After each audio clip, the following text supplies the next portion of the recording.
My name is Mr. Grant. Yeah. And I'm here, and Mr. Chairman, members of the committee, what am I doing here? Well, I'm not here to promote the stadium. I'm here to promote something more important than the stadium, and that's a tax increase for hunting and fishing heritage.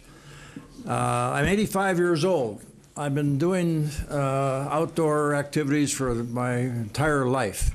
And I'll start by saying that we're very privileged in this state to live here, which I consider the crown jewel of the United States. Minnesota has more opportunities for hunting and fishing than any other state in the Union.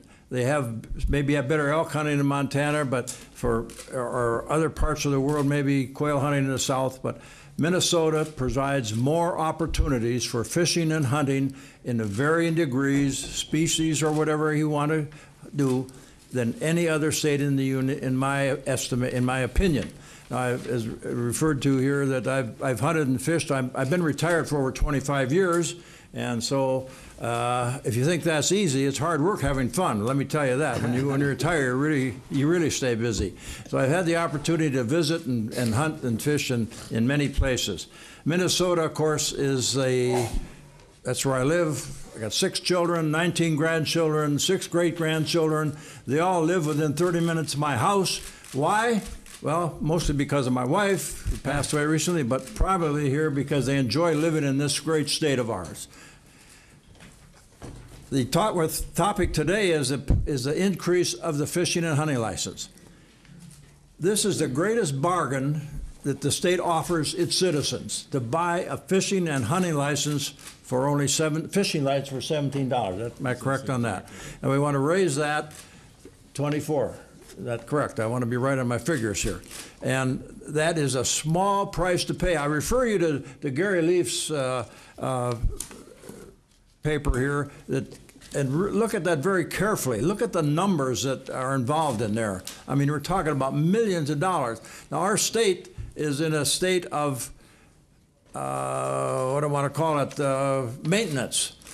We can't exist at this level. Now, I'm old enough to have remembered when all we had to do was sell fishing license, sell hunting license, pay for the game wardens, pay for collections of the money because the fish and the game were there. It's no longer true. We're beyond that. We're actually in a maintenance mode, but we'll never achieve the amount of game and fish we had years ago. Now, we have more turkeys, we have more geese, less ducks, fluctuation in pheasants and grouse and whatnot. Our fishing needs to be shorn up. We can't do this. We got many invasive species that we're dealing with today. Now, who takes care of that? Well, that has to come from the budget of the DNR, primarily. Now, maybe you can get some help from the federal government. I'm not privy to all of that. But I know that in order for us to maintain our position as the greatest state to live in, it's got to be addressed, and it's got to be addressed monetarily. You're all dealing in this building with money. And Gary, again, referred to what it costs.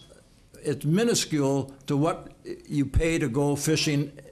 And it's a one-time, I don't know if it's a fee, it's certainly not a tax. Once a year, you buy a fishing license or a hunting license, small game license, and then you get the opportunity to fish in all of our public waters, all of our state forests, all of our federal lands, all of our county lands, all of the property that timber companies own that allow us to hunt and fish on.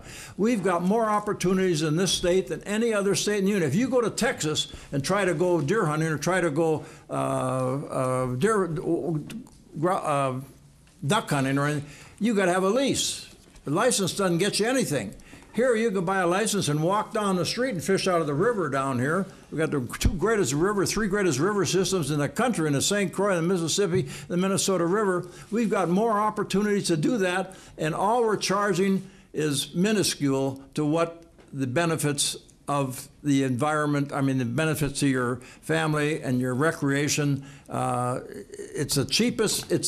I look at the paper and all these sales I got. We should advertise that we've got the greatest sale in the world. We got a fishing license that only costs $17.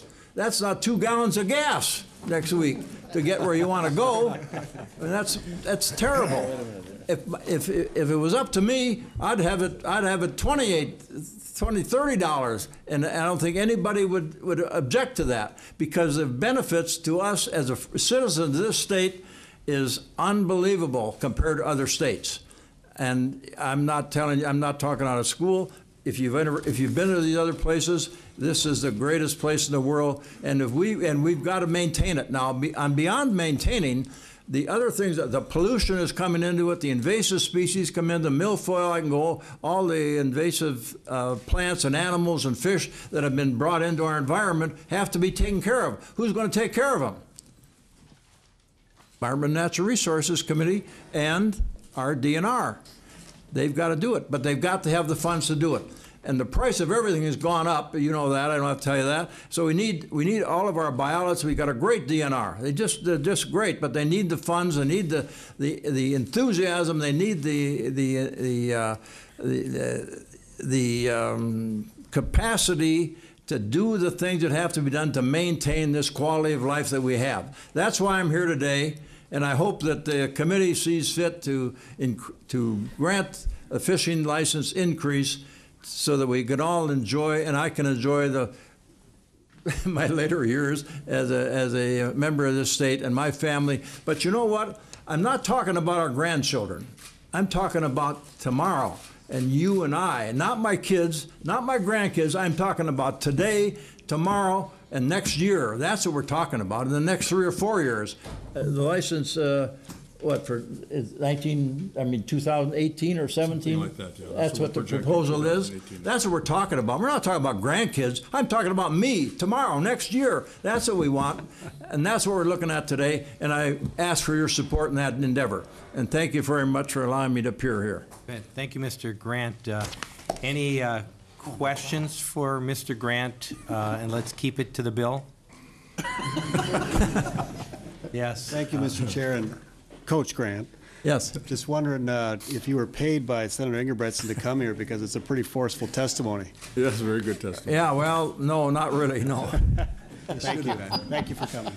Senator Ingebretson. Mr. Chair, thank you, and I really appreciate the two guys sitting up here. And when he's talking about, it's not about the grandkids, and I need you to have a talk to my wife, actually, because where I fish and what I do in my time off, it is about the grandkids. But he's right. We need to deal with it now. I'm 85 years old. You can talk about your own kids. I want it today, tomorrow. That's right. He wants it yesterday, and we know a lot of people wanted it last year. Members, if you don't have any further questions, if you notice on the Sportsmen for Change letter there, the second paragraph, I didn't mention that, but and Gary may have done that, but in 2001 was the last increase. So I just wanted to make sure you knew that. And so with that, if you don't have any further questions, I'll move right down my list. And thank you very much. Mr. Grant. Okay, thank you. Excuse me. Yes. Senator Keelatch. Mr. Grant, I know that you do a lot of hunting out state. Can you just give us a comparison of where our hunting and fishing license are compared to where you have to get non-resident license? Of course, if you go to another state, you're talking about a non-resident license. Now, we're not asking for a raise in the non-resident fee. Some we are. Some. But are we in the ballpark? Are we low? No, we're low. Really low. Okay. Yes, we need an increase. And to answer your question, compared to other states, yes. This is the biggest bargain in the country.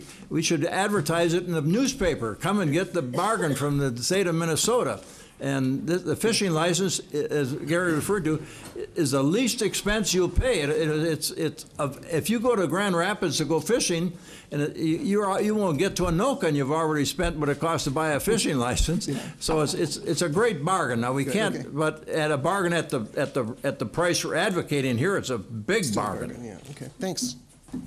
Okay, Senator Ingebretson.